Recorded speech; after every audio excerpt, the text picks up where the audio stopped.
Hello दोस्तों, नमस्कार। आज की क्लास में राजस्थान आर्थिक समीक्षा की ये आपकी 6 चैप्टर से रिलेटेड है वो क्लास है जो है अपना सर्विस सेवा क्षेत्र। सेवा क्षेत्र और जो सर्विस सेक्टर है वो तीन प्रॉपर कंपोनेंट में आता है जो जीएसटीपी के हैं। पहला रहता है आपका एग्रीकल्चर, दूसरा रहता है इंडस्ट्री और तीसरा रहता है आपका सर्विस सेक्टर। तो सेवा क्षेत्र के अंदर में भी हम उसी तरीके से अप्रोच करेंगे कि जैसे एग्रीकल्चर और इंडस्ट्री वाले चैप्टर के अंदर में हमने किया था। दो इंपॉर्टेंट अपने जो कंपोनेंट है वो कंप्लीट हो चुके हैं।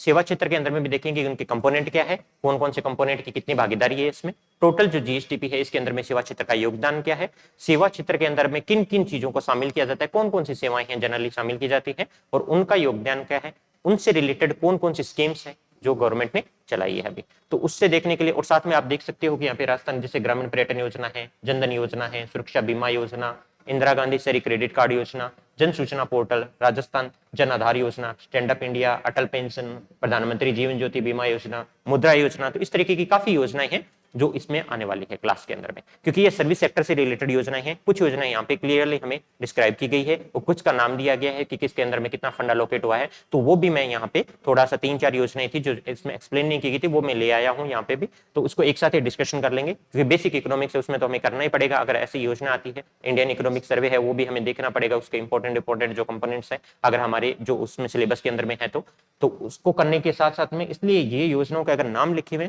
तो भी हमें डिटेल में इसको डिस्कशन करना पड़ेगा। तो इसके साथ शुरू करते हैं। साथ में हम थोड़ा सा एग्रीकल्चर इंडस्ट्री वाला कोशिश करेंगे कि आपको याद आता है कि रिवीजन कर लेंगे, 6 वाला चैप्टर कंप्लीट कर लेंगे।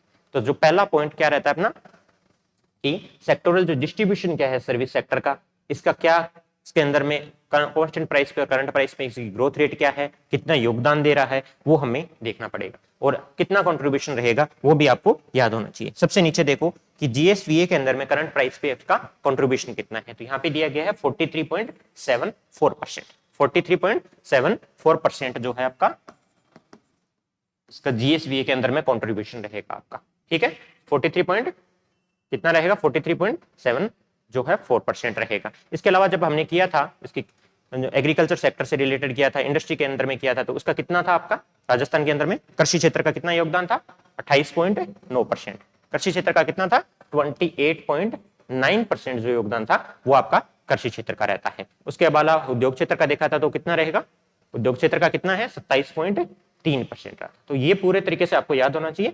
43.74% है वो योगदान रहता है आपका, जिसका सेवा क्षेत्र का योगदान रहता है। अब सेवा क्षेत्र के अंदर में भी सेम उद्योग की तरह देखना है हमें कि सेवा और उद्योग के अंदर में जैसे एग्रीकल्चर के अंदर में बहुत सारे कंपोनेंट्स थे जिनको देखा था, इसके अंदर में इंडस्ट्री के अंदर कंपोनेंट देखे थे, तो वो सेम चीज है, वो कंपोनेंट है, सेक्टोरल डिस्ट्रीब्यूशन है, वो हमें यहाँ पे देखना है।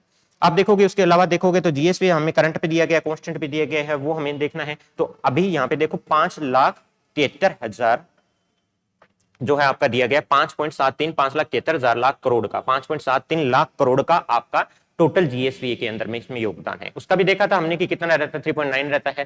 ठीक है, तो उस हिसाब से एग्रीकल्चर इंडस्ट्री का देखा था, वो सेम चीज आपको ये भी याद करनी है कि 5.73 लाख करोड़ है वो इसका करंट प्राइस पे, ये देखो करंट प्राइस के ऊपर में इसका जीएसवी रहता है। टोटल जो वैल्यू प्रोडक्शन हम बोलते हैं, ग्रोस वैल्यू प्रोडक्शन एडिशन जो बोलते हैं, वो ये रहता है 5.73 लाख करोड़ का। इसके अंदर में बहुत सारे सेक्टर है, उनको देखने से पहले ये देख लेते हैं कि करंट और कांस्टेंट प्राइस पे इसकी ग्रोथ रेट क्या रहती है सर्विस सेक्टर की। तो सर्विस सेक्टर की ग्रोथ रेट है ये 17.11% जो करंट के ऊपर में हमने देखी थी, 10.7 रहती है। कांस्टेंट पे टोटल कितनी रहती है, 16.04% राजस्थान की कितनी थी, 16.04%। अब इनके अंदर में 3 सेक्टर जो मेजर किए थे हमने, एग्रीकल्चर का, इंडस्ट्री का और सर्विस सेक्टर का। तो सर्विस सेक्टर की उसके अंदर में कितनी है 17, इंडस्ट्री की कितनी रही थी 15 और लगभग 13.8 रही थी शायद एग्रीकल्चर की ग्रोथ रेट। ठीक है, कंपोजिशन देख लो, ग्रोथ रेट जो है वो देख लो करंट प्राइस के ऊपर में, तो यहाँ पे 17.11% है। कांस्टेंट पे पूछ लिया जाए तो 10.7% आपकी ग्रोथ रेट रहेगी। ठीक है, ग्रोथ रेट होगी आपके पास में। टोटल ये पता लग गया कि आपको कितने लाख करोड़ है जीएसवी, 5.73 लाख करोड़ है। डायरेक्ट पूछा जा सकता है कि सर्विस सेक्टर का जीएसवी के अंदर में योगदान कितना है, ये कितना जीएसवी है, तो 5.73 है। अगर परसेंटेज के हिसाब से पूछा जाए तो आपको पता होना चाहिए कि 43.74% पर एनएम के हिसाब से आपका जीएसवी है। में योगदान है। अब हम देखते हैं कि इसके अंदर बहुत सारी सर्विसेज आएगी, जैसे इसमें टूरिज्म सर्विस भी होती है, आपकी फाइनेंस से संबंधित भी होती है, होटल रेस्टोरेंट की सर्विसेज भी आती है, बैंकिंग सर्विसेज भी आएगी। तो जो जितनी भी सारी सर्विसेज आती है उनके अंदर में कौन सी मेजर है, रियल एस्टेट की सर्विस आती है, तो कौन सी मेजर सर्विसेज है जिनका यहाँ पे अपने को योगदान देखना है कि कितना कंपोजिशन के हिसाब से, 4 हमें या 5 सर्विसेज याद होनी चाहिए कि सबसे ज्यादा कंपोजिशन किसका है, उसके बाद किसका कंपोजिशन रहता है, जो 5.73 लाख करोड़ का जो जीएसपी अपना आ रहा है।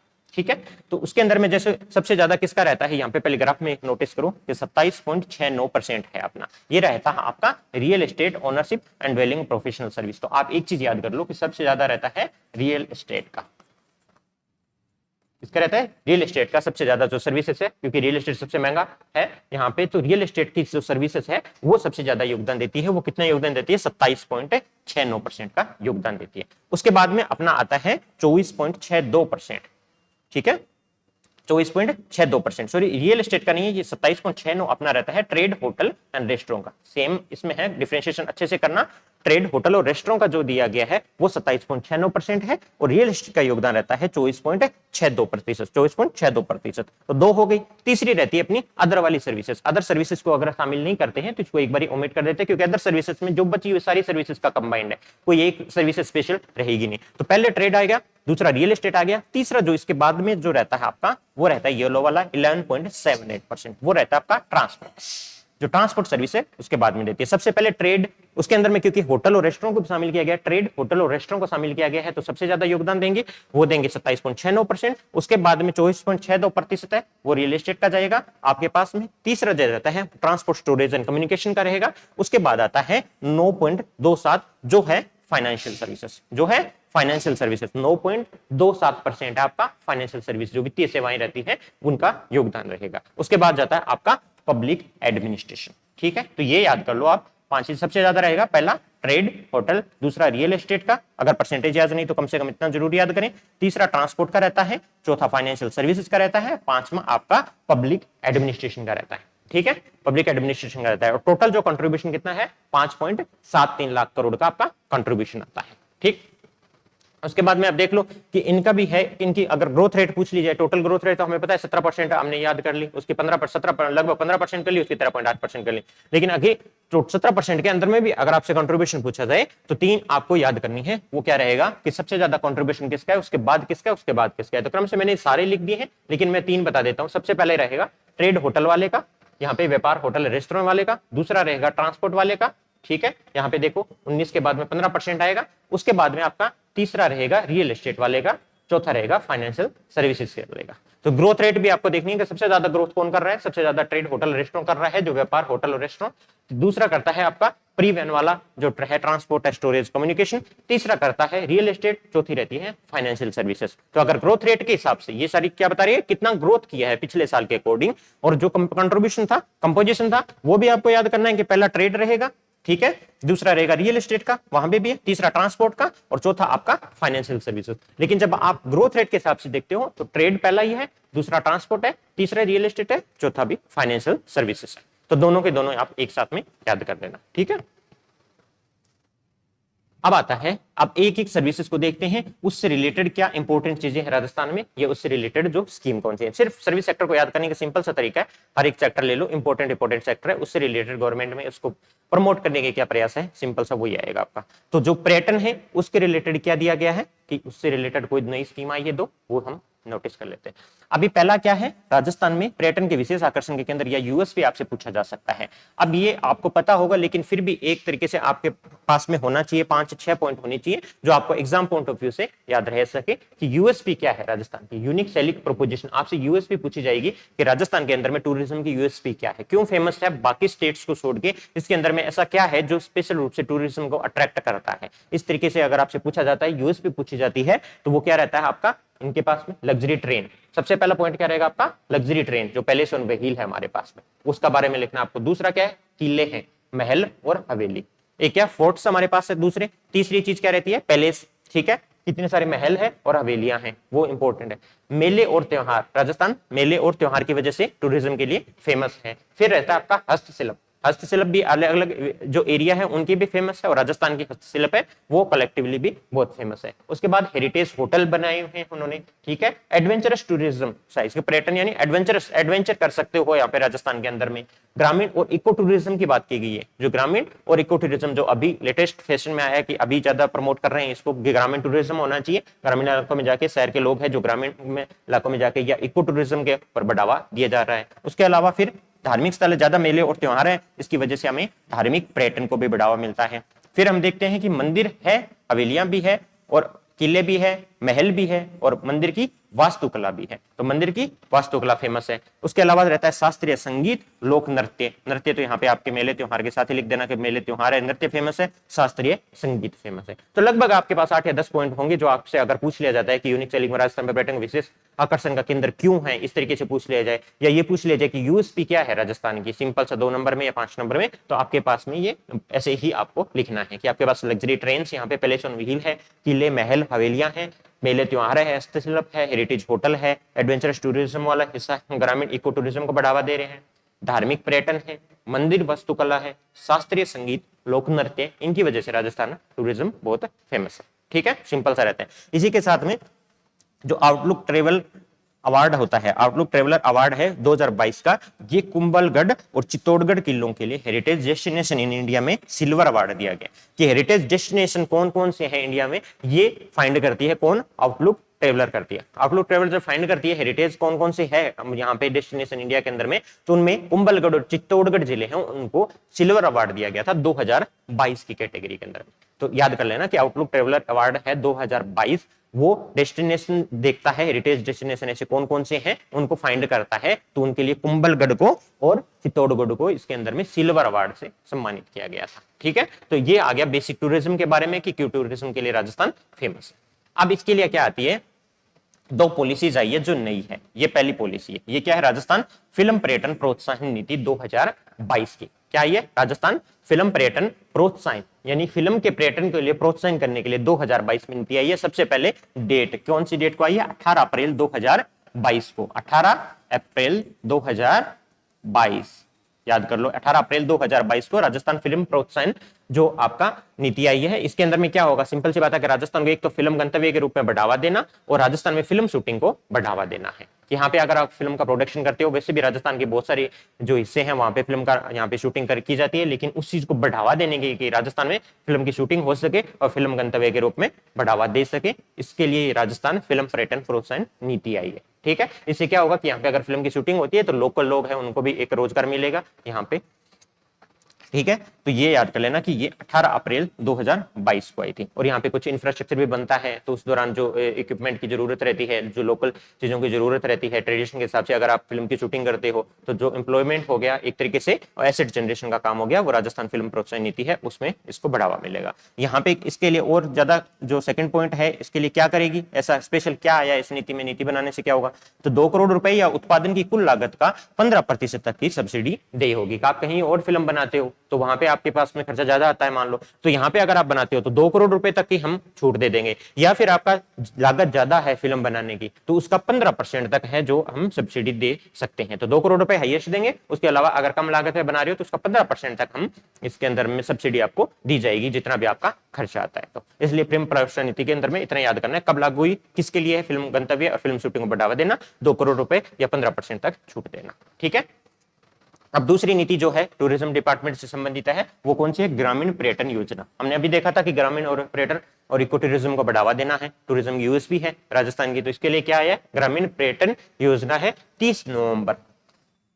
उसके बाद की नीति है 30 नवंबर 2022, 30 नवंबर 2022 को इसको जारी किया गया था। क्यों आई थी, कि प्रायोगिक पर्यटन को बढ़ावा देने के लिए निजी क्षेत्र का निवेश लाने, ग्रामीण क्षेत्रों में रोजगार सृजन, योजनागत ग्रामीण पर्यटन इकाइयां को बढ़ावा देने के लिए इसको लाया गया है। क्या लिया गया है कि बेसिक सी बात है, पहली वाली पर्यटन के अंदर में भी ये था कि पर्यटन अगर होगा, सर्विस सेक्टर बढ़ेगा टूरिज्म वाला, तो उससे आपका एम्प्लॉयमेंट बढ़ाना है, बेसिकली एसेट जनरेशन करना है। तो वही चीज है कि निजी क्षेत्र का निवेश करना और ग्रामीण क्षेत्र में रोजगार सृजन करना है, 2 इंपॉर्टेंट काम है। तो क्या, एक तो निजी क्षेत्र है जो ग्रामीण पर्यटन को बढ़ावा देने के लिए इस योजना के थ्रू उनको प्रोत्साहित किया जाएगा कि वो जो ग्रामीण पर्यटन है उसको बढ़ावा दे। दूसरा रहेगा कि यहाँ पे ग्रामीण क्षेत्रों में रोजगार सृजन करना। ठीक है, अब रहता है इसके अंदर में जो भी ग्रामीण पर्यटन की इकाई है उनको क्या क्या इसमें बेनिफिट मिलेंगे, हमें डेटा भी तो होना चाहिए इसके साथ में कि क्या होना चाहिए। जिसमें 2 करोड़ था, इसके अंदर में क्या किया जाएगा कि ग्रामीण पर्यटन इकाई है उनको क्या क्या लाभ दिया जाएगा। इस योजना के तहत ग्रामीण पर्यटन इकाइयां मुख्यमंत्री लघु प्रोत्साहन योजना जो हमने करी थी, लघु उद्योग प्रोत्साहन योजना करी थी, लघु उद्योग के लिए कितना तक किया था, 25 लाख रुपए तक करने की बात की गई थी। वहां पे उस टाइम 8% की दी थी, जबकि यहाँ पे इस योजना में ग्रामीण पर्यटन के लिए अगर आप लेते हो मुख्यमंत्री लघु उद्योग प्रोत्साहन योजना के तहत 25 लाख रुपए, तो यहाँ पे आपको 9% तक ब्याज अनुदान दिया जाएगा। तो 1% एडिशनल जो छूट है जो हमने लघु उद्योग प्रोत्साहन योजना करी थी उसमें दी जाएगी 25 लाख के ऋण के लिए। दूसरा पॉइंट क्या है आपका कि यहाँ पे 1 करोड़ के न्यूनतम निवेश वाली ग्रामीण पर्यटन इकाइयों के लिए 10 वर्षों तक एसजीएसटी में 100% आपको छूट दी जाएगी। तो उन्होंने बोला कि अगर ग्रामीण पर्यटन से संबंधित है इकाई है उसमें आप 1 करोड़ रुपए करते हो, न्यूनतम निवेश करते हो, उससे ऊपर होनी चाहिए ताकि हमें पता लगे कि सीरियसली ये हम ग्रामीण पर्यटन के लगाएंगे, 1 करोड़ रुपए का निवेश होना चाहिए।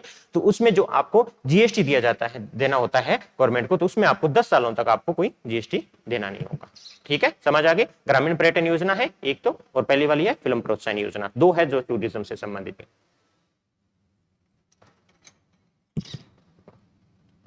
अब आते हैं तीसरी जो पॉइंट है उसमें, उसके बाद आता है आपका देवस्थान विभाग। एक तो थोड़ा सा विभाग के बारे में देख लेते हैं। देवस्थान विभाग जिसमें राजस्थान में अगर आप सर्विस में सेलेक्ट होते हो तो वहां पे एक योजना जो एक पोस्ट होती है देवस्थान विभाग की। ठीक है, तो ये क्या है, ये बेसिकली आपको नाम से पता लग गया होगा। देवस्थान विभाग में क्या किया जाता है कि धार्मिक संस्कृति के संरक्षण और संवर्धन में जो काम करता है डिपार्टमेंट वो होता है देवस्थान विभाग। ठीक है, यहाँ पे देखो engage in protection and promotion of religious culture, धार्मिक संस्कृति के लिए। इसके लिए क्या करेंगे कि मंदिर का इसके अगर संरक्षण करना है तो मंदिर का रखरखाव करना पड़ेगा आपको। तो कौन कौन से मंदिर है जिनका आपको रखरखाव या मैनेजमेंट संभाल रही हो, तो 390 आपके पास राज्य के प्रत्यक्ष प्रभार में आते हैं। कितने आते हैं, 390 है, ये आपके प्रीलिम्स में आ सकता है। 390 राज्य के प्रत्यक्ष प्रभार में है, 203 ऐसे हैं जो राज्य आत्मनिर्भर मंदिर है उनका मैनेजमेंट संभालता है। तो मंदिर हो सकता है, इंस्टीट्यूशन हो सकते हैं, तो देवस्थान विभाग इनको देखता है। जैसे मंदिर हो गया, इससे रिलेटेड जितना भी मैनेजमेंट है, धर्मशाला है उनका निर्माण करना, धर्मशालाओं को बनाए रखना, ठहरने की व्यवस्था करना।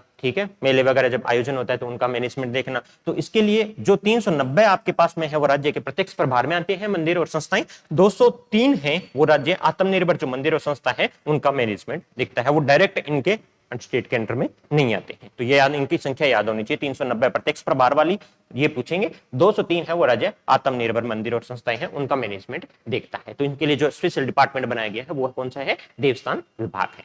ठीक है, अब ये करता क्या है, यहाँ पे देखो 3-4 काम दिए गए हैं आपको। एक पहली बात तो कोई मंदिर की मरम्मत, जीर्णोद्धार और विकास कार्य करवाना है तो ये काम करेगा। ठीक है, मरम्मत करवा दी उसकी। दूसरा करेगा, ट्रस्ट द्वारा संचालित मंदिर है उनको अगर कोई चीज की सहायता चाहिए, उन्होंने चालू तो कर लिया ट्रस्ट के द्वारा, लेकिन अगर उनको आगे कोई भी किसी भी प्रकार की मैनेजमेंट में होती, फाइनेंशियल हो, अगर कोई सहायता चाहिए होती तो इसका वो देखेगा देवस्थान विभाग। तीसरा, वरिष्ठ नागरिकों के लिए तीर्थ यात्रा योजना, यानी कि वरिष्ठ नागरिक होते हैं, आपने देखा होगा उनके लिए एक स्पेशल टाइम पे एक योजना आती है कि यहाँ पे वरिष्ठ नागरिक है वो तीर्थ यात्रा कर सकते हैं, इसके लिए आप पंजीयन करवा दो, तो उनके लिए वहां पे तीर्थ यात्रा के लिए व्यवस्था करना। चौथा रहता है जो कैलाश मानसरोवर की तीर्थ यात्रा है उसके लिए योजना बनाना देवस्थान विभाग का काम रहता है। तो देवस्थान विभाग में क्या है, 4 काम है हमारे पास में। पहली बात तो मरम्मत जीर्णोद्धार करना, दूसरा रहता है ट्रस्ट द्वारा संचालित मंदिरों को सहायता देना, तीसरा रहता है वरिष्ठ नागरिकों की तीर्थ यात्रा योजना, चौथा रहता है कैलाश मानसरोवर की तीर्थ यात्रा के लिए भी योजना बनाना। तो ये दोनों तो आपकी रहेगी कि वृद्धजन है उनको यहाँ पे तीर्थ यात्रा करवाना, एक मंदिरों की ट्रस्ट जो चल रहे हैं उनकी सहायता करवाना, मरम्मत और जीर्णोद्धार के कार्य करना। तो ये रिलेटेड है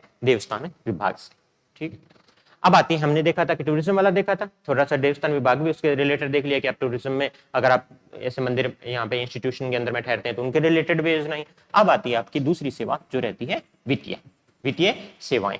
वित्तीय सेवाओं के अंदर में हम सबसे पहले देखेंगे जो चीज आपको आती भी होगी, लेकिन एग्जाम में पूछा जाता है कि ऐसे डिजिटल भुगतान के 4 तरीके बताओ या 5 तरीके बताओ जो आपके 2 नंबर में आ रहे, इसके अंदर में क्वेश्चन आ सकता है। ये स्पेसिफिकली मेंस के लिए आपको नाम पता होंगे लेकिन फिर भी कई बार लिखने में गलती कर देते हैं। तो डिजिटल भुगतान के यहाँ पे 5 तरीके दिए गए वित्तीय सेवाओं के अंदर में। सबसे पहला क्या रहता है,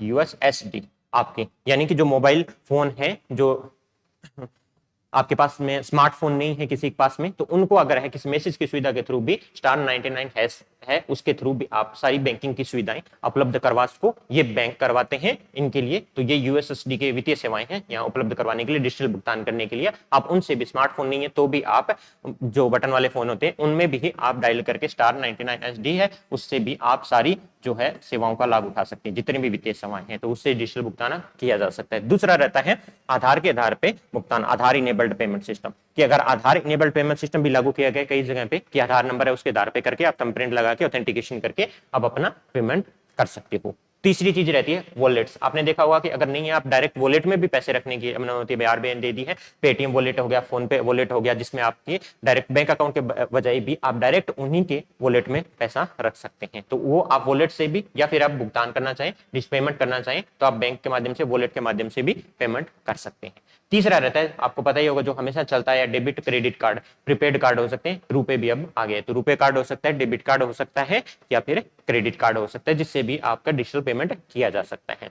फिफ्थ जो आजकल सबसे ज्यादा यूज किया जा रहा है वो है यूपीआई, यानी कि यूनिफाइड पेमेंट इंटरफेस, एकीकृत भुगतान जो प्रणाली है, इंटरफेस है, उसके थ्रू आप यूपीआई के माध्यम से भी कराया जा सकता है। किसी भी बैंक के जो है माध्यम से दूसरे बैंक को किसी को भी भेजा जा सकता है। सिर्फ आपको यूपीआई आईडी पता होना चाहिए, बिना अकाउंट नंबर के भी जो अकाउंट से लिंक है वहां पे आप भुगतान कर सकते हो। तो आपसे अगर ये पूछा जाए कि 5 जो डिजिटल पेमेंट के तरीके हैं, सबको पता रहता है कि यूपीआई से करते तो है, लेकिन आपको सिर्फ यूपीआई पता रहता है कि कौन कौन सी चीजें लिख सकते हैं, इसके लिए लेके आया हूं। पहला यूएसएसडीआई हो जाएगा आपका, आधार सक्षम भुगतान आप कर सकते हो। वॉलेट आपका तीसरा पॉइंट रहता है। रुपए, डेबिट, क्रेडिट, प्रीपेड कार्ड हो जाएगा।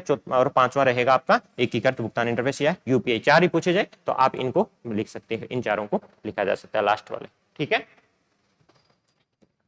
अब आती है कि इसके अलावा एक जो इंपॉर्टेंट पॉइंट था ये था कि प्रदेश के जो 4 जिले हैं सब 2021-22 में दिया गया था अजमेर और धौलपुर को, ठीक है। 2022-23 के अंदर में जैसलमेर और सिरोही को 100% डिजिटलीकरण के लिए चयनित किया गया था। तो आपसे पूछा जाए कि अगर 22-23 के अंदर में 100% 100% डिजिटलाइजेशन जिनका करना है वो कौन से जिले शामिल किए गए हैं, तो वो रहेंगे जैसलमेर और सिरोही। अगर अब 21-22 में पूछा जाए तो अजमेर, धौलपुर। और अगर आपसे ये पूछा जाए कि 100% डिजिटलीकरण के लिए राजस्थान के चयनित जो जिले हैं उनका नाम बताओ 2 नंबर में, तो आपको पता होना ये भी लिखना है कि 2021-22 में चयनित किया गया था अजमेर और धौलपुर को, और 22-23 के अंदर में चयनित किया गया है जैसलमेर और सिरोही को। तो ये आपसे पूछा जा सकता है स्पेसिफिकली। अब आता है ई मित्र का, छोटे छोटे पॉइंट्स है जो फाइनेंशियल सर्विस में अलग अलग है कि फाइनेंशियल सर्विस आप कैसे प्रोवाइड करवा रहे हो लोगों को, उसी के रिलेटेड है। उसमें आता है आपका ई मित्र। ई मित्र क्या है कि ई मित्र नागरिकों को सरकारी सूचना और सेवा प्रदान करने के लिए एक बहुसेवा एकल खिड़की नेटवर्क है, कि एक ही जगह पे आपको सरकारी जितनी भी फाइनेंशियल सर्विस या और भी सर्विसेज है उनके बारे में सारी सेवाएं हैं, सरकारी सूचनाएं हैं, सेवाएं हैं, उनके बारे में जानकारी मिल सकती है, ठीक है। इसके अलावा लाभार्थियों को मोबाइल भुगतान सुविधा प्रदान करने के लिए पेटीएम और एम-पैसा जैसे मोबाइल वॉलेट को जन आधार भुगतान प्लेटफॉर्म के साथ एकीकृत किया गया है। इसके अलावा तीसरा जो फाइनेंशियल सर्विसेज आपके गवर्नमेंट देती है वो क्या किया गया कि पेटीएम क्या हो गया, एम-पैसा हो गया, किसी का भी वॉलेट है उसको आप जन आधार भुगतान है उसके साथ में किया गया। अभी हम देखेंगे कि जन आधार कार्ड क्या दिया गया था, वो क्यों जरूरी था कि हर के अकाउंट होना चाहिए। तो उस जो जन आधार भुगतान प्लेटफॉर्म है उसके साथ इसको एकीकृत कर दिया गया है, ताकि किसी भी वॉलेट के थ्रू आप फाइनेंशियल सर्विस के लिए किसी भी स्कीम का यूज कर रहे हो तो वहां पे आप पेमेंट कर सको, ठीक है। अब आता है आपके पास फाइनेंशियल इंक्लूजन। ये पूछा जा सकता है आपके से 2 नंबर में कि फाइनेंशियल इंक्लूजन होता क्या है। फाइनेंशियल इंक्लूजन कि वित्तीय सेवाओं तक पहुंच सुनिश्चित करने की प्रक्रिया और कमजोर वर्ग और कम आय वाले जरूरतमंद और कमजोर समूह को सस्ती कीमत पर और समय पर पर्याप्त ऋण उपलब्ध करवाना, ये और जो पर्याप्त ऋण भी उपलब्ध करवाना और अन्य फाइनेंशियल जो सुविधाएं होती हैं वो उपलब्ध करवाना आपका फाइनेंशियल इंक्लूजन कहलाता है, ठीक है। तो जो हमने बात कर रहे हैं फाइनेंशियल सर्विसेज की, जो हम ई मित्र के माध्यम से या फिर जन आधार के माध्यम से जो प्लेटफॉर्म है उसके माध्यम से प्रोवाइड करवा रहे हैं, वो चीज है फाइनेंशियल इंक्लूजन की। जितनी भी आपके पास फाइनेंशियल सर्विसेज है उनको टाइमली होना चाहिए और एडिक्वेट क्रेडिट के साथ में उनको जितने भी जो वल्नरेबल सेक्शन है, कमजोर वर्ग के लोग हैं, जहां के अब तक बैंकिंग सुविधाएं नहीं पहुंची है, वहां तक पहुंचाने का काम ही फाइनेंशियल इंक्लूजन यानी वित्तीय समावेशन कहलाता है। तो वित्तीय समावेशन का मीनिंग हर सिर्फ ऐसा नहीं है कि उनके पास सिर्फ अकाउंट नंबर होना चाहिए, उनके पास और भी जो वित्तीय सेवाएं सारी चीज है, जैसे इंश्योरेंस की सेवाएं होगी, ठीक है, उसके बाद में क्रेडिट की जो उपलब्धता हो गई कि आपके पास मकान से क्रेडिट कर सकते हैं, सबके पास में अकाउंट होनी चाहिए अपने पर्सनल, ठीक है। तो वो सारी सुविधाएं हैं वित्तीय समावेशन के अंदर में आती है। तो वित्तीय समावेशन क्या है कि जितनी भी वित्तीय सेवाएं हैं उन तक पहुंच सुनिश्चित करने की प्रक्रिया ही वित्तीय समावेशन कहलाती है, ठीक है। जैसे क्रेडिट हो गया, आपके पास बीमा हो गया, बीमा की सुविधा होगी, ठीक है। वित्तीय परामर्श हो गया आपके पास में। इसके अलावा बैंकिंग बहुत सारे, अगर कहीं पे बैंक ब्रांच नहीं है तो वहां पे ऐसे बैंकिंग कोरेस्पोंडेंट होने चाहिए जो ये समझा सके लोगों को कि आपके पास में कौन कौन सी जो बैंक के माध्यम से सुविधाएं हैं, फाइनेंशियल जो सुविधाएं हैं वो आप ले सकते हो। तो वो सारी चीजें एक साथ पहुंचाना ही वित्तीय सेवाएं कहलाती है, ठीक है। इसके अलावा अब आती है हमारे पास में एक या दो स्कीम्स हैं जो हमें डिस्कशन करनी है।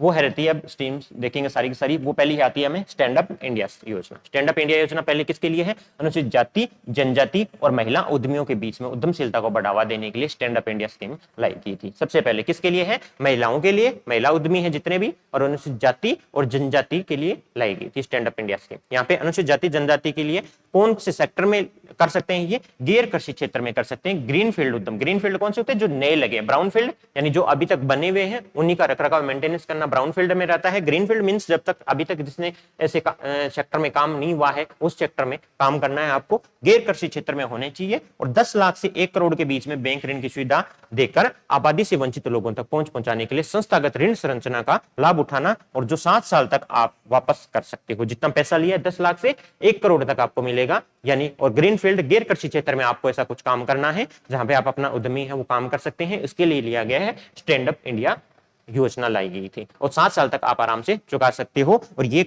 देखता कौन है इसका मैनेजमेंट? भारतीय लघु उद्योग विकास बैंक यानी कि सीडीबी इसको मैनेज करता है। भारतीय लघु उद्योग विकास बैंक इसको मैनेज करता है। 10 लाख से 1 करोड़ तक दिया जाएगा। महिला उद्यमी, अनुसूचित जाति, अनुसूचित जनजाति के लोग इसको लाभ उठा सकते हैं। इसको रहेंगे स्टैंड अप इंडिया योजना, ठीक है। अच्छे से इसके नोट्स बना लेना पूरे, सारी जितने भी योजना है उनका। दूसरी योजना अपने पास में प्रधानमंत्री जन धन योजना, ठीक है। प्रधानमंत्री जन धन योजना लाई गई थी कि बिना बैंक वाले व्यक्ति के लिए एक बुनियादी बचत बैंक खाता खोला जाता है। इसके अंदर में बेसिक से यही बात था कि सब जिनके पास भी बैंक अकाउंट नहीं है उनका बैंक अकाउंट खोल के देना है, ताकि जो फाइनेंशियल सर्विसेज पहुंचाने की बात कर रहे हैं, फाइनेंशियल इंक्लूजन की बात करें, वो तब हो पाएगी जब उनके पास में बैंक अकाउंट होगा। अगर बैंक अकाउंट ही नहीं है तो आप किसी भी तरीके का ट्रांजेक्शन नहीं कर सकते, किसी भी तरीके की फाइनेंशियल सर्विसेज उनका लाभ नहीं उठा सकते हो। तो प्रधानमंत्री जन धन योजना में बिना बैंक वाले जो व्यक्ति है उनके लिए एक बचत जो बैंक खाता है उसकी व्यवस्था करना ही फाइनेंशियल इंक्लूजन कहलाता है, ठीक है। यहाँ पे ये बोला गया था कि आप अगर, उसके बाद में लोगों का डाउट आया था कि अगर हम निकाह इसमें खुलवा लेते हैं, खाता बना लेते हैं तो इसके अंदर में पैसा रखने पड़ेंगे, हमें पास पैसे नहीं है, 500 रुपए भी हम नहीं रखने वाले हैं। तो उन्होंने बोला कि आपको जरूरत नहीं पड़ेगी किसी भी प्रकार की, न्यूनतम जो राशि है वो रखने की कोई आवश्यकता नहीं है। उसके बाद में आपको जमा अगर आप करवाते हो तो उसमें आपको ब्याज भी दिया जाएगा जैसे कि हर सेविंग अकाउंट में मिलता है। उसके बाद में आपको एक डेबिट कार्ड, जो रुपए डेबिट कार्ड जिसकी शुरुआत हुई थी रुपए की, वो यहीं से हुई थी, रुपए डेबिट कार्ड आपको दिया जाएगा, ठीक है। और इसके साथ ही रुपए डेबिट कार्ड के साथ में भी 1 लाख रुपए का दुर्घटना बीमा जो कवर दिया जाएगा 2018 के बाद में उसको अभी 2 लाख रुपए का कर दिया गया है। तो अगर आपसे पूछ लिया जाए कि प्रधानमंत्री जन धन योजना में जो दुर्घटना बीमा है रुपए डेबिट कार्ड के साथ कितना का है, 2 लाख रुपए का आपको बीमा भी दिया जाएगा। इसके साथ में आपके पास एकदम से आपको पैसे की जरूरत पड़ जाती है तो आपके पास अकाउंट में भी नहीं है, फिर भी आपको 10,000 रुपए तक की ओवरड्राफ्ट फैसिलिटी उपलब्ध करवाई गई है कि आपके अकाउंट के आधार पर जिस तरह से आपने अकाउंट मेंटेन किया 10,000 रुपए तक आपको ओवरड्राफ्ट सुविधा, यानी कि जब एकदम जरूरत हो तो आप पैसा बैंक से निकाल सकते हो, ठीक है। और यहाँ पे इसका सबसे ज्यादा बात जो फायदा था वो ये था कि किसी भी योजना के अंदर में गवर्नमेंट अगर आपको कोई सब्सिडी या किसी भी प्रकार की पेंशन या किसी प्रकार की मजदूरी अगर आपको ट्रांसफर करवानी है, यहाँ पे जैसे मनरेगा में डायरेक्ट आपके बैंक अकाउंट में जाते हैं, तो उस चीज को डीबीटी यानी डायरेक्ट बेनिफिट ट्रांसफर की थ्रू आपको दिया जा सके, इसके लिए आपके पास अकाउंट तो होना चाहिए। तो डीबीटी के थ्रू सारी सेवाओं का लाभ आप तक पहुंचाने के लिए आपके लिए सबसे पहले थी प्रधानमंत्री जन धन योजना कि सबके पास में एक बैंक खाता होना चाहिए। तो इसकी बेसिक डिटेल आपके पास में यहाँ पे दी गई है, ठीक है। अब आती है तीसरी योजना, प्रधानमंत्री जीवन ज्योति बीमा योजना। प्रधानमंत्री जीवन ज्योति बीमा योजना 2015 में लगभग 3 योजना शुरू हुई थी, जीवन ज्योति बीमा योजना, सुरक्षा बीमा योजना और एक आपकी आगे वाली जो अटल पेंशन योजना। अब इन तीनों के अंदर में क्या है, इंपॉर्टेंट पॉइंट्स क्या है, सिंपल सी है योजनाएं। जीवन ज्योति बीमा योजना क्या थी कि आपको जो एक्सीडेंटल डेथ है उसके लिए आप अपना इंश्योरेंस करवा सकते हो, ठीक है। 2015 में शुरू की गई थी जीवन ज्योति बीमा योजना। हर साल आपका इसमें प्रीमियम भरना है और आपको मृत्यु के लिए जो एक्सीडेंटल डेथ है किसी भी प्रकार से हो जाए उसके लिए एक सुरक्षा कवर प्रदान करती है। जैसे बाकी सारे इंश्योरेंस की योजनाएं हैं वो सेम चीज आपकी इंश्योरेंस योजना है जीवन ज्योति बीमा योजना। इसके अंदर में आयु समूह का ध्यान रखना है कि ये 18 से 50 वर्ष के आयु समूह के लिए जीवन ज्योति बीमा योजना जो एक्सीडेंटल डेथ के लिए इंश्योरेंस है वो क्या है, 18 से 50 साल के जो आयु समूह के लिए है। यहाँ पे प्रीमियम कितना भरना पड़ेगा आपको, 2,330 जो है प्रति वर्ष प्रति ग्राहक आपको प्रीमियम भरना है, और 2 लाख रुपए का आपका रहेगा। ये 2 लाख रुपए आपको फाइनल, अगर एक्सीडेंटल डेथ होती है तो जिसको भी नॉमिनी बनाए 2 लाख रुपए आपको उसको मिलेंगे, और 330 रुपए प्रति वर्ष प्रति ग्राहक आपको प्रीमियम यहाँ पे मिलेगा। ठीक है। दूसरा रहता है आपको जो प्रधानमंत्री सुरक्षा बीमा योजना, इसके अंदर में प्रीमियम बहुत ही कम है। ये है सुरक्षा बीमा योजना, कौन सी है ये, एक्सीडेंटल, जो आप एक्सीडेंटल से सुरक्षा के लिए है, एक्सीडेंट से जो दुर्घटना बीमा योजना एक तरीके से, ये है लाइफ का इंश्योरेंस कवर, ये है आपका एक्सीडेंटल इंश्योरेंस कवर यानी दुर्घटना बीमा योजना। इसका आयु समय देखो, इसका आयु समय कौन सा है, 18 से 70 साल। अब देखना डेथ के लिए जो एक्सीडेंटल डेथ के लिए योजना बनाई गई है उसका आयु में रहेगा 18 से लेके 50 साल तक का, और जो सुरक्षा बीमा योजना जो आपके लिए दुर्घटना बीमा योजना है उसका ज्यादा रहेगा, 18 से 70 साल तक के लिए आपका दुर्घटना बीमा योजना रहेगा। इसमें भी सेम चीज है कि दुर्घटना के कारण मृत्यु या विकलांगता के लिए 2 लाख रुपए तक का, और आंशिक विकलांग अगर ऑलरेडी पहले से ही हो तो उसमें 1 लाख रुपए तक आपको कवर दिया जाएगा। प्रीमियम सिर्फ 12 रुपए प्रति वर्ष है आपके लिए, प्रीमियम कितना इसमें 12 रुपए प्रति वर्ष रहेगा प्रीमियम। ठीक है। तीसरी जो योजना उस दिन लॉन्च हुई थी उसी दिन 2015 में, वो थी अटल पेंशन योजना। अटल पेंशन योजना ये है असंगठित क्षेत्र के श्रमिकों पर ध्यान देने वाली पेंशन योजना। असंगठित क्षेत्र के श्रमिक आएंगे तो सबसे पहला देखना चाहिए कि इसमें कौन कौन शामिल हो रहे हैं, उसको हमें सबसे पहले ध्यान देना है। कौन है इसमें, असंगठित क्षेत्र के श्रमिक है, वो है, उसके लिए पेंशन योजना लाई गई है, वो है अटल पेंशन योजना।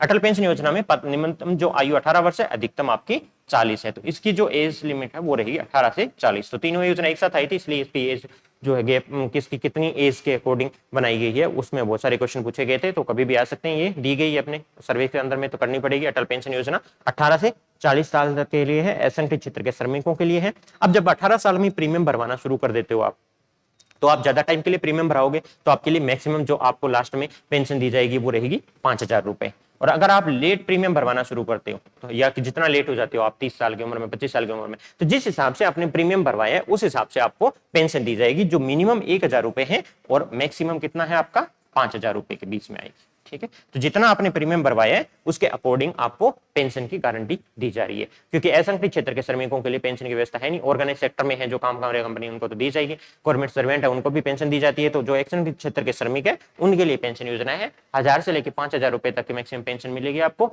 18 से 40 साल के लिए है, और जितना आपको प्रीमियम भरोगे उसके अकॉर्डिंग आपको ये पेंशन मिलती रहेगी। ठीक है। अब आती है आपकी प्रधानमंत्री मुद्रा योजना।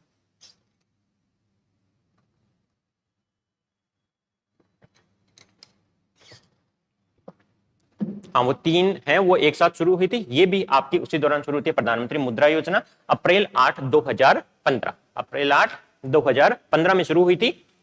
ये भी सेम है, गैर कॉर्पोरेट, गैर कृषि, लघु या सूक्ष्म उद्यमों को 10 लाख तक का ऋण प्रदान करने के लिए। ठीक है, कि लघु है या सूक्ष्म उद्योग है उनको 10 लाख रुपए तक का ऋण दिया जाएगा। वही same G stand up India की तरह ही है कि इसको भी गैर कॉर्पोरेट क्षेत्र में होना चाहिए, कोई कॉर्पोरेट क्षेत्र में नहीं होना चाहिए, ग्रीन फील्ड में होना चाहिए। गैर कृषि वाले उद्योग है उनके लिए ये योजनाएं लाई गई थी। ये इनके अंदर में लोन है जो वाणिज्य बैंक भी दे सकते हैं, आपका आरआरबी भी दे सकता है, रीजनल रूरल बैंक, जिसको हम बेसिक इकोनॉमिक्स में पूरा डिटेल से देखेंगे। लघु वित्त बैंक है जो, ठीक है, एमएफआई है जो माइक्रो फाइनेंस इंस्टीट्यूट है, जो बैंक हो भी सकते हैं नहीं भी हो सकते, एनबीएफसी है, ठीक है, ये भी बैंक हो भी सकते हैं नहीं भी हो सकते। तो लेकिन फिर भी NBFC, MFI, micro finance institution, small जो फाइनेंस बैंक है, उसके अलावा आरआरबी है, रीजनल रूरल बैंक रहेगा आपका, जो बाकी सारे शेड्यूल कॉमर्शियल बैंक है, वो सारे इस मुद्रा योजना के थ्रू आपका लोन दिया जा सकता है। किसको देंगे आपको, सबको दिया जा सकता है। 8 अप्रैल 2015 को लागू हुई थी, जो गैर कृषि क्षेत्रों में होना चाहिए बस, और 10 लाख रुपए तक का आपको माइक्रो या लघु उद्यम के लिए यूज दिया जा सकता है। इसके अंदर में बेसिक जो इंपॉर्टेंट बात है वो जिस स्टेज के अकॉर्डिंग है, जितना आप पैसा ले रहे हो उस हिसाब से आपके लिए इनको 10 लाख तक का दिया जा सकता है। लेकिन आप पहले उसके हो सकता है स्टार्टिंग कर रहे हो तो आप लोन थोड़ा लो, उसके बाद थोड़ा ज्यादा लोन दो, तो किस हिसाब से किस स्टेज पे है डेवलपमेंट पे प्रोजेक्ट और कितना आपने लोन लिया, इसके आधार पे 3 पार्ट में इसको डिवाइड किया गया। पहला रहेगा शिशु, दूसरा रहेगा किशोर और तीसरा रहेगा तरुण। एज के अकॉर्डिंग उन्होंने डिवाइड कर दिया। सबसे पहले शिशु है, ये अभी शुरू हुआ है उद्योग, इसमें कम पैसे चाहिए, तो कितना रहेगा 50,000 तक के जो लोन है उनको कवर किया जाएगा शिशु के अंदर में। उसके बाद में आपका 50,000 से 5 लाख तक के लोन दिया जा रहा है, तो वो अब किशोर अवस्था में है, तो किशोर बोल दिया जाएगा उस उद्योग को। तीसरा रहेगा तरुण, जो आपका 5 लाख से 10 लाख तक का है। तो कई बार ये पूछ लेते हैं कि शिशु, किशोर और तरुण है, वो इसके अकॉर्डिंग देख लेना। सबसे छोटा शिशु रहेगा, उसमें 50,000 रुपए तक का दिया जाएगा, 50,000 से 5 लाख तक का आपका किशोर को दिया जाएगा, 5 लाख से 10 लाख तक आपका तरुण बोला जाएगा उसको।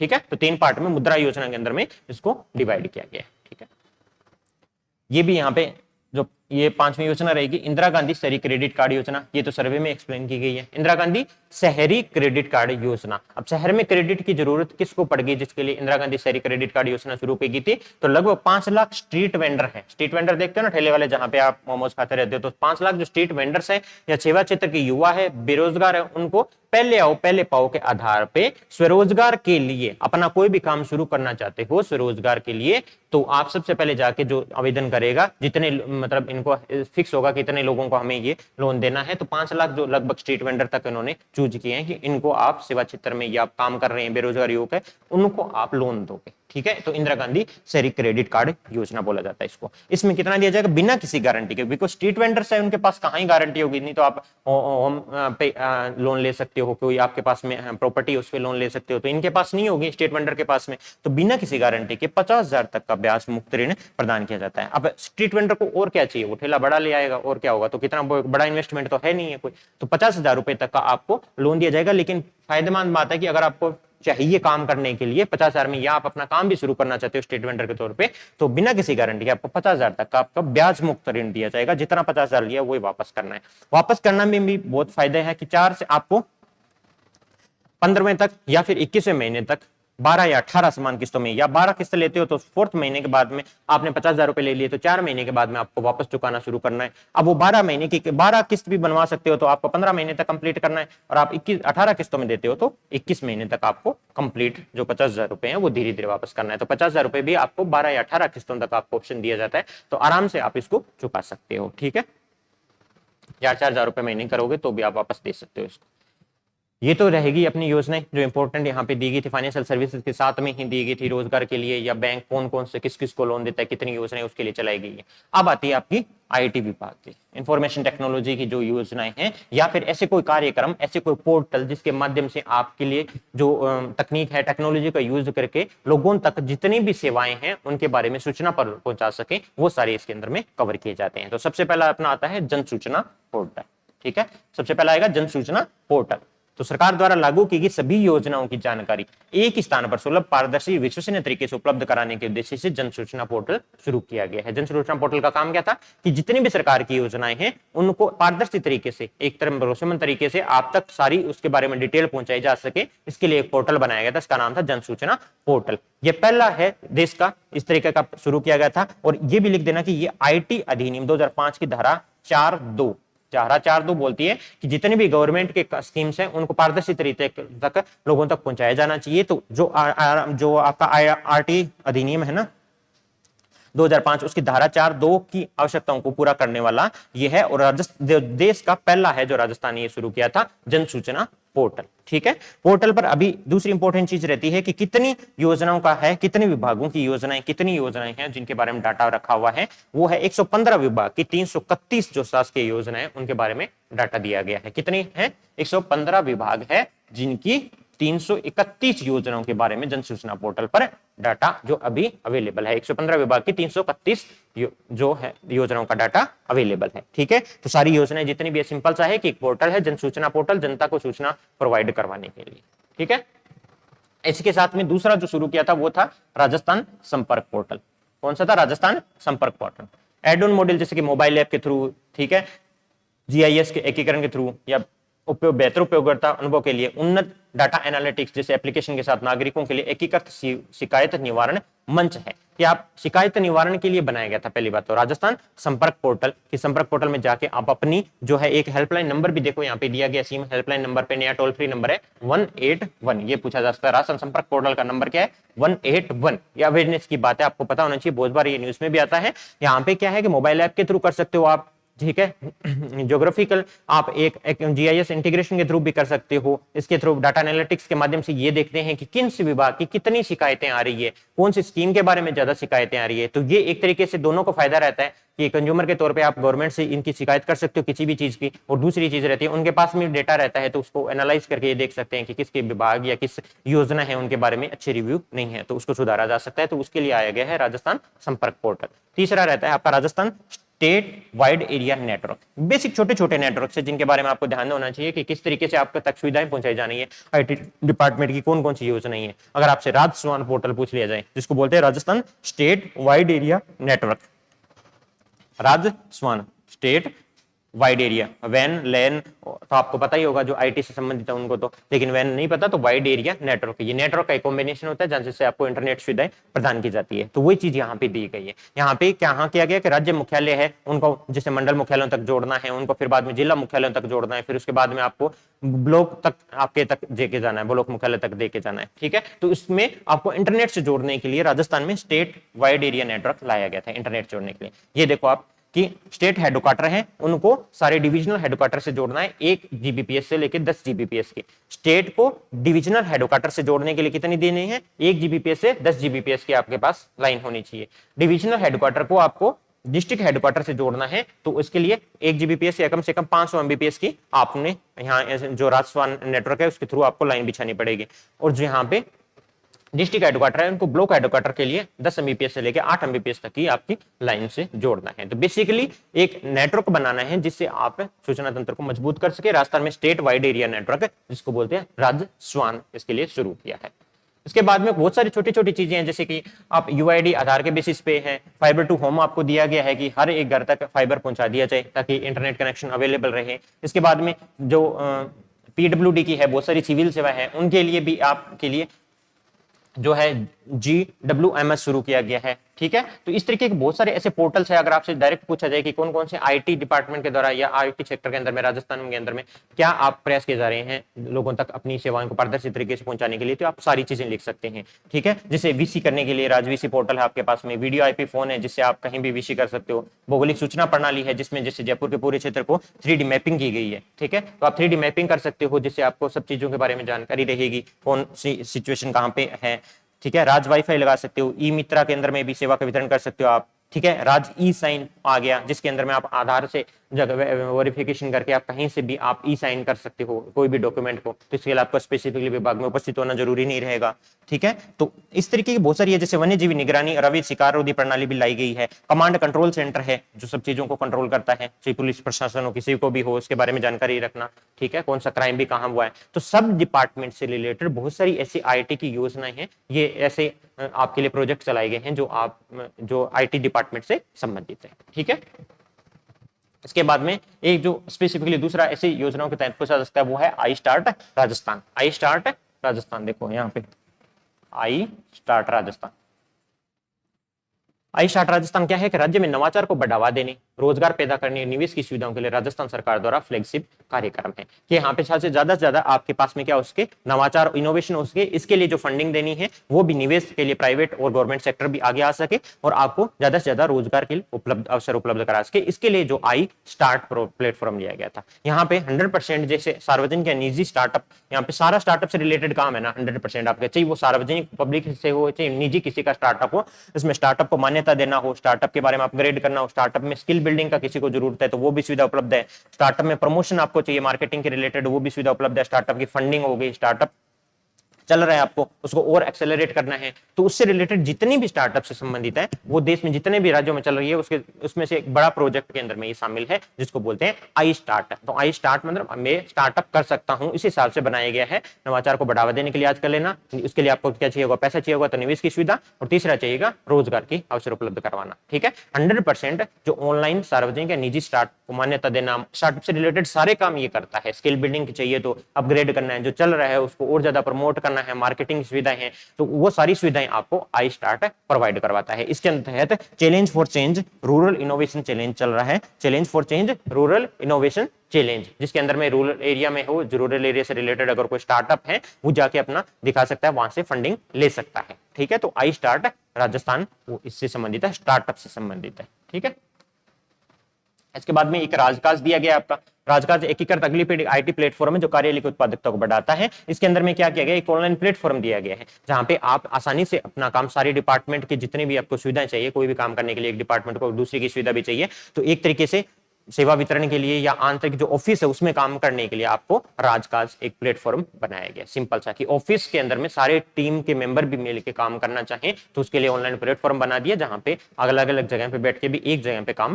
किया जा सकता है, उसको बोलते हैं राजकाज। ठीक है, ये राज किसान साथी, ये बचता है अपना लास्ट। ये कार्यक्रम खेती करने में जैसे आसानी है प्रदान करता है कि ईज ऑफ डूइंग बिजनेस होता है, इसी तरीके से ईज ऑफ डूइंग फार्मिंग होता है कि आप आसानी से खेती कर सके। तो खेती से संबंधित जितनी भी आपको जानकारी चाहिए वो राज किसान साथी पोर्टल है वो उपलब्ध करवाता है। ईज ऑफ डूइंग बिजनेस की तरह ही ईज ऑफ डूइंग फार्मिंग रहता है। ठीक है, यहाँ पे कृषि है, बागवानी आदि के लिए एकल खिल की एकीकृत पोर्टल है जिसके माध्यम से सेवाएं प्रदान की जाती है। तो कृषि के लिए, बागवानी के लिए, हॉर्टिकल्चर कोई सा भी है उसको दी जाती है सब्सिडी की एंड टू एंड आईटी सक्षमता सूचना एसएमएस के माध्यम से। जैसे आपको एसएमएस मिल जाएगा किसानों को किसी भी रिलेटेड है, वेदर से रिलेटेड मिल जाएगा। सोइल जैसे हेल्थ कार्ड शुरू किया था तो वो भी इसी के पैटर्न पे शुरू किया गया था, उसी के पैटर्न पे राज किसान साथी कि आपको अगर सोइल से रिलेटेड कोई जानकारी लेनी है, आपको वेदर से रिलेटेड जानकारी लेनी है, कौन से एरिया में कौन सी फसल बोनी है, तो किसान के बारे में जो खेती करने में आसानी करने के लिए जितनी भी चीजों की जरूरत रहती है वो प्रोवाइड करता है राज किसान साथी पोर्टल। ठीक है, अब आती है राजीव गांधी उन्नत प्रौद्योगिकी केंद्र। ये दो केंद्र है जो आपको देखने, एक तो राजीव गांधी फिनटेक डिजिटल संस्थान कहां पे है और राजीव गांधी उन्नत प्रौद्योगिकी केंद्र जिसको बोलते हैं, ठीक है, आरकेट। 20 अगस्त 2022 को जयपुर और जोधपुर में शुरू किया गया। कहां पे किया गया है, जयपुर और जोधपुर। जयपुर जोधपुर में राजीव गांधी उन्नत प्रौद्योगिकी केंद्र बोल दिया जाए तो कहां पे शुरू करना है, 20 अगस्त 2022 को जयपुर और जोधपुर में। क्या किया गया, स्नातक या स्नातकोत्तर के में रोजगार के अवसरों में वृद्धि करना, कि जो कर रहे हैं अभी स्नातक कर रहे हैं या स्नातकोत्तर करके निकलेंगे तो रोजगार के अवसरों को वृद्धि करने के लिए उन्नत प्रौद्योगिकी केंद्र शुरू किए गए हैं जहां पे अगर आपके पास में टेक्नोलॉजी, एडवांस टेक्नोलॉजी है, इसमें कौन कौन से में काम किए जाएंगे, जैसे कि nano technology, biotechnology, quantum computing होगी, बिग डाटा हो गया। तो जो बड़े अभी जैसे आर्टिफिशियल इंटेलिजेंस पे बल दिया जा रहा है, तो अगर आप कोई भी है ग्रेजुएट करके निकल रहे हो, पोस्ट ग्रेजुएट करके निकल रहे हो, तो अगर आपको इसी फील्ड के अंदर में ज्यादा स्किल डेवलपमेंट करना है या उनमें रोजगार तलाशना है तो उसके लिए राजीव गांधी उन्नत प्रौद्योगिकी केंद्र है जो है एडवांस टेक्नोलॉजी से संबंधित सेंटर है, वो जारी किए गए हैं जयपुर और जोधपुर में। वो है 20 अगस्त 2022 को, 20 अगस्त 2022 को शुरू किए गए। अब राजीव गांधी फिनटेक डिजिटल संस्थान है वो कहां पे है, जोधपुर में। दूसरा करना है राजीव गांधी डिजिटल फिनटेक जो संस्थान, आपसे बोल दीजिए फाइनेंशियल सर्विस में टेक, फाइनेंशियल और टेक दोनों की नॉलेज मिलेगी। इसके अंदर में 4 स्कूल आते हैं जो इंपॉर्टेंट नहीं है, लेकिन याद रख लो कि जोधपुर के अंदर में इसको शामिल शुरू किया गया है। ठीक है, अब आती है अपनी राजस्थान जन आधार योजना। ठीक है, राजस्थान जन आधार योजना, ये जन आधार प्राधिकरण 18 दिसंबर 2019 को गठन हुआ था, याद कर लो, इसके तहत बना है। राजस्थान जन आधार प्राधिकरण है जो 18 दिसंबर 2019 को शुरू हुआ था। आधार कार्ड बना था, आधार कार्ड के आधार पर राजस्थान ने अपना शुरू करने के लिए राजस्थान जन आधार बना दिया गया। ये आधार के आगे जन लगा दिया तो राजस्थान की योजना होगी राजस्थान जन आधार। इसके अंदर में आपने देखा होगा कि आधार कार्ड के अंदर में आपको क्या रहता है, 12 अंकों का रहता है। तो दूसरी चीज ये रहनी है अपने को, राजस्थान जन आधार कितने का रहता है वो देखना है, किसके लिए आधार पे बनाया जाता है, कौन कौन सी चीजें शामिल है वो ध्यान देनी है। तो ये जन आधार पहला प्राधिकरण है, 18 दिसंबर 2019 को आया था, उसके आधार पे बनाई गई राजस्थान जन आधार योजना। राज्य के सभी निवासियों के लिए परिवारों का जनसांख्यिकी, सामाजिक आर्थिक डाटाबेस तैयार करने के लिए इन्होंने बनाया। डेमोग्राफिक और सोशल इकोनॉमिक डाटाबेस है उसको तैयार करने के लिए जितने भी रेजिडेंट हैं उनके लिए किया गया। तो आपको याद रखना है, दूसरा सेम आधार की तरह है तो वो भी रेजिडेंट के लिए है, यह भी रेजिडेंट के लिए, वो भी नेशनलिटी नहीं बताता, ये भी नहीं बताता है राजस्थान जन आधार भी। यहाँ पे सिंपल सी बात है, वो जो वो काम करता है वो ये करेगा, डेमोग्राफी के बारे में, सोशल इकोनॉमिक्स आप बोलते हो, सामाजिक आर्थिक डाटाबेस तैयार करना है, वो इसका काम है राजस्थान जन आधार योजना का। प्रत्येक परिवार को एक नंबर, एक कार्ड और एक पहचान दी जानी है। आपको क्या करना है, एक नंबर दिया जाएगा परिवार का, उसमें एक कार्ड दिया जाएगा ताकि एक परिवार की एक पहचान हो सके। तो एक नंबर, एक कार्ड और एक पहचान देना इसका प्रमुख काम है।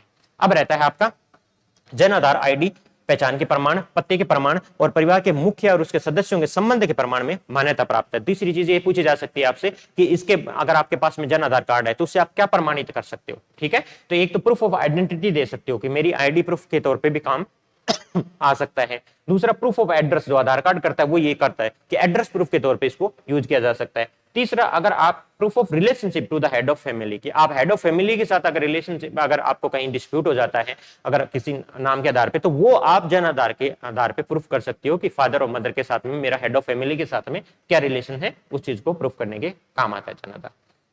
अब हमें देखना है कि जन आधार कार्ड दो उसमें नंबर होते हैं, एक तो क्या रहती है फैमिली की आईडी, दूसरी रहती है उसके अंदर इंडिविजुअल जो है जन आधार आईडी रहती है। तो जन आधार परिवार जो पहचान संख्या है वो 10 अंकों की संख्या होती है, ठीक है। जन आधार आईडी जिसको बोलते हैं वो परिवार वाली संख्या है, उसी को बोला जाता है जन आधार आईडी। आपसे कोई पूछा जाए तो जन आधार परिवार की जो पहचान संख्या 10 अंकों का जो है उसी को जन आधार आईडी बोला जाता है। और मुखिया सहित प्रत्येक सदस्य जितने भी उसमें परिवार के सदस्य शामिल है उनकी एक व्यक्तिगत पहचान संख्या होती है जो 11 अंकों की होती है, ठीक है। तो जन आधार आईडी कितनी रहेगी, 10 अंकों की, जिसको जन आधार आईडी बोला जाता है। 10 अंकों की रहती है जन आधार परिवार की पहचान संख्या, और हर एक इंडिविजुअल मेंबर के लिए जो आईडी दी जाती है वो कितने अंकों की रहती है, 11 अंकों की रहती है। तो एक अंक ज्यादा दिया जाता है इसके अंदर में, याद रखना। और आधार कार्ड के अंदर भी कितने रहते हैं, 12 अंक रहते हैं। तो 12 11 10 जन आधार योजना, एक नंबर एक कार्ड एक पहचान। अब ये दूसरी चीज रहती है कि इसमें सभी महिला जो मुखिया है उन्हीं का व्यक्तिगत बैंक खाता होना अनिवार्य है, साथ ही उस सदस्यों का जन आधार में बैंक खाता होना अनिवार्य है जो किसी सरकारी योजना सेवा का लाभ प्राप्त कर रहे हैं। तो जन आधार के अंदर में सरकार जो है घर के सारे सदस्यों का नाम है, तो जितने भी सदस्यों का नाम है जो अगर को किसी सरकारी योजना का सेवा का लाभ प्राप्त कर रहे हैं तो उनका पहला एक जो जन आधार में बैंक खाता होना चाहिए। दूसरा ये रहता है कि जो जितनी भी महिला मुखिया है उनका व्यक्तिगत बैंक खाता होना जरूरी है, इसके लिए व्यक्तिगत बैंक खाता होना जरूरी है। परिवार के सभी नगद लाभ जितने भी आपको डीबीटी स्थानांतरित होते हैं आपको, वो अनिवार्य रूप से परिवार के मुखिया परिवार की महिला जो है बैंक खाते में स्थानांतरित किए जाएंगे। दूसरा इसका फायदा ये रहेगा कि सारी जो महिलाएं हैं उनके नाम पे बैंक अकाउंट ओपन किए जाएंगे। तो बैंक अकाउंट जितने भी नाम ओपन किए जाते हैं वो महिलाओं के नाम पे ओपन किए जाते हैं जन आधार के लिए, और जितने भी आपको योजनाओं का लाभ लेना है गवर्नमेंट की वो सारे के सारे आपको इसी के अंदर में महिला के बैंक खाते में स्थानांतरित किए जाएंगे। राजस्थान जन आधार प्राधिकरण द्वारा समस्त ग्राम पंचायत मुख्यालय शहरी स्थानीय निकायों में स्थापित ई मित्र प्लस का संचालन अनुरक्षण किया जाता है। दूसरा काम क्या करता है, जन आधार प्राधिकरण के थ्रू एक तो जन आधार योजना चली है, जन आधार प्राधिकरण जो ई मित्र अभी प्लस शुरू किया गया है उसको भी जो मैनेजमेंट का काम है वो ये संभालता है। तो जन आधार में याद रखना महिला मुखिया के लिए है, जो फैमिली आईडी 10 की रहती है, व्यक्तिगत 11 की रहती है, और आधार कार्ड के आधार पर राजस्थान का जो शुरू किया गया वो राजस्थान जन आधार प्राधिकरण के अंदर में जन आधार योजना शुरू की गई है, ठीक है। अब आग से विज्ञान प्रौद्योगिकी का इंपॉर्टेंट नहीं है, विज्ञान प्रौद्योगिकी में स्पेशल कोई काम नहीं किया गया है। जैसे state remote sensing application centre स्थापित कर दिया जोधपुर के अंदर में, याद कर लो स्टेट रिमोट सेंसिंग अगर एप्लीकेशन सेंटर है वो कहां पे है, जोधपुर के अंदर में। रिमोट सेंसिंग स्टेट का जो एप्लीकेशन सेंटर है वो कहां पे है, जोधपुर में। इसके अलावा बहुत सारे विज्ञान प्रौद्योगिकी में अनुरक्षण विभाग बनाया गया है, विज्ञान जो समाज प्रभार विभाग बनाया, उद्यमिता विभाग बना दिया गया, जैव प्रौद्योगिकी विभाग बना दिया गया, पेटेंट के लिए विभाग बना दिया गया, ठीक है। तो अलग अलग विभाग बनाए गए हैं, लेकिन इसमें इतना इंपॉर्टेंट है नहीं कि विज्ञान और प्रौद्योगिकी के अंदर में सर्विस सेक्टर के अंदर में गवर्नमेंट ने ऐसा कुछ स्पेशल काम किया हो। तो इसके अलावा कि स्टेट रिमोट सेंसिंग एप्लीकेशन है वो अपना जोधपुर के अंदर में रहता है। तो आज जो सारी सर्विसेज थी वो हमने डिटेल में डिस्कशन कर लिया, सर्विस सारे डिपार्टमेंट की डिस्कशन कर दी है, फाइनेंशियल सर्विसेज भी आ गई, गवर्नमेंट की बहुत सारी स्कीम्स भी है जो इंपॉर्टेंट है एग्जाम पॉइंट ऑफ व्यू से, वो भी हम क्लियर कर चुके हैं। इसके अंदर में तो सर्विस सेक्टर आपका कंप्लीट रहता है, 3 जो चैप्टर है 3 या 4 क्लास के अंदर में आगे पूरा आपका इकोनॉमिक सर्वे कंप्लीट हो जाएगा, एक क्लास ही करेंगे हर चैप्टर की। अब इसके साथ में आप चाहें तो मेंस की जो आरएस की मेंस की टेस्ट सीरीज और प्रीलिम्स की टेस्ट सीरीज है वो उसको ज्वाइन कर सकते हैं। प्रीलिम्स की टेस्ट सीरीज आपकी ईओ का जो आपका आरओ का पेपर है उसके बाद में ऑफलाइन शुरू हो जाएगी 16 मई से, 16 मई के अराउंड आपकी शुरू कर दी जाएगी। एग्जैक्ट डेट आपको थोड़े टाइम बाद में यूट्यूब पे नोटिफाई कर दिया जाएगा। साथ में आप आरएस की मेंस की टेस्ट सीरीज है वो भी उस दौरान ज्वाइन कर सकते हैं, ठीक है। तब तक के लिए आप रिवीजन करते रहिए, कोई भी डाउट हो तो पूछते रहिएगा। Thank you so much.